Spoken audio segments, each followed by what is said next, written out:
जहाँ से अच्छा हिंदू सिता हमारा.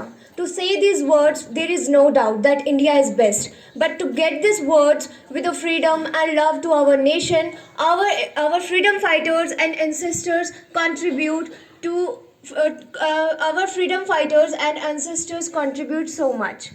Our freedom fighter live on four principles: loyal, brave, true, and devotion to the nation first, and they never do selfishness for themselves.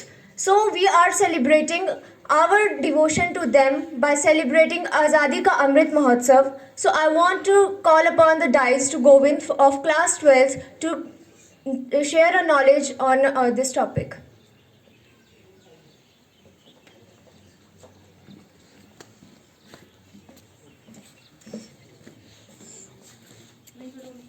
Freedom is never dear at any price, it is the breath of life. With this beautiful quote by Mahatma Gandhi, firstly, I welcome you all to the session. Respected principal sir, teachers, classmates, and my dear friends, firstly, good morning to all of you. Today I am here speak about freedom fighters.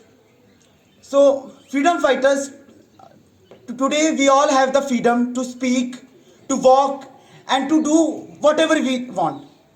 And the freedom fighters means freedom fighters are the people who fought against the Britishers to free our country from them.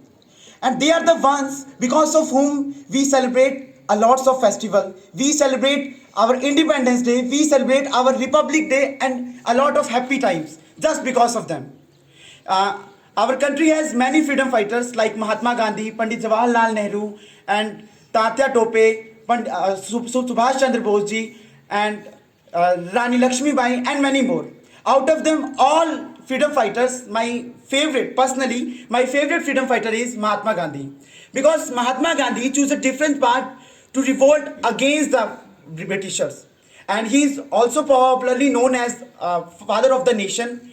And Mahatma Gandhi was a person who followed the path of non-violence, truth, and peace to unite the whole country against the superior power ruling us. And from Dandi March to promoting Khadi movement, from Dandi March to promoting Khadi movement, he kept inspiring people by his thoughts and by his early movements. And finally, he won the battle against the foreigners, yeah, or against the Britishers. So, because he always support the non-violence theme. So, freedom fighters can taught us that we Indians could find the solution to all the problems, that we are affected by the Britishers. So, at last, I want to say to all of you, if rules are broken to seek the freedom for one's country, then I think there are no rules broken at all. Thank you and have a nice day.